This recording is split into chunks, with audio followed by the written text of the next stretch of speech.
1 লাখ ধারণ ক্ষমতার স্টেডিয়ামে উগান্ডার বিপক্ষে খেলবে ভারত। শুনতে অদ্ভুতরে মনে হলো এমনটাই হতে পারে যদি আগামী বিশ্বকাপ বয়কট করে পাকিস্তান ক্রিকেট দল।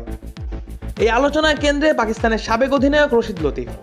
বাংলাদেশের পর পাকিস্তানও বিশ্বকাপে না খেললে পুরো টুর্নামেন্টের গুরুত্বমান ধসে পড়বে, এমন হুঁশিয়ারি দিয়েছেন তিনি।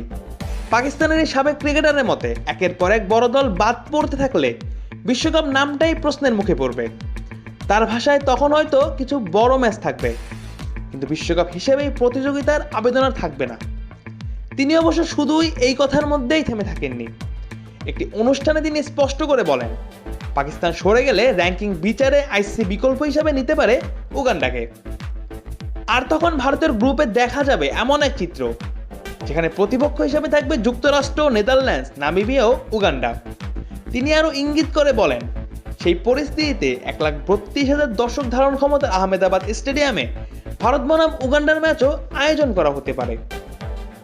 এদিকে এই বিতর্কের সূত্রপাত আরও আগে। নিরাপত্তাজনিত উদ্বেগের কথা জানিয়ে বাংলাদেশ ভারতে টি-20 বিশ্বকাপ খেলতে অস্বীকৃতি জানালে আইসিসি শেষ পর্যন্ত বাংলাদেশের জায়গায় স্কটল্যান্ডকে অন্তর্ভুক্ত করে। র্যাঙ্কিংয়ের যুক্তি দেখেই আইসিসি জানায়, বিশ্বকাপে জায়গা না পাওয়া দলগুলোর মধ্যে স্কটল্যান্ডই সবচেয়ে এগিয়ে। তবে বাংলাদেশের অভিযোগ, তাদের নিরাপত্তা সংখ্যাকে গুরুত্বই দেওয়া হয়নি। এই সিদ্ধান্তের পরেই পাকিস্তানেও আলোচনা শুরু হয়, একই ধরনের অবস্থান নেওয়া উচিত কিনা। পাকিস্তান ক্রিকেট বোর্ডের চেয়ারম্যান মহসিন নাকভি জানিয়েছিলেন, এ বিষয়ে চূড়ান্ত সিদ্ধান্ত আসবে প্রধানমন্ত্রী বিদেশ সফর থেকে ফেরার পর।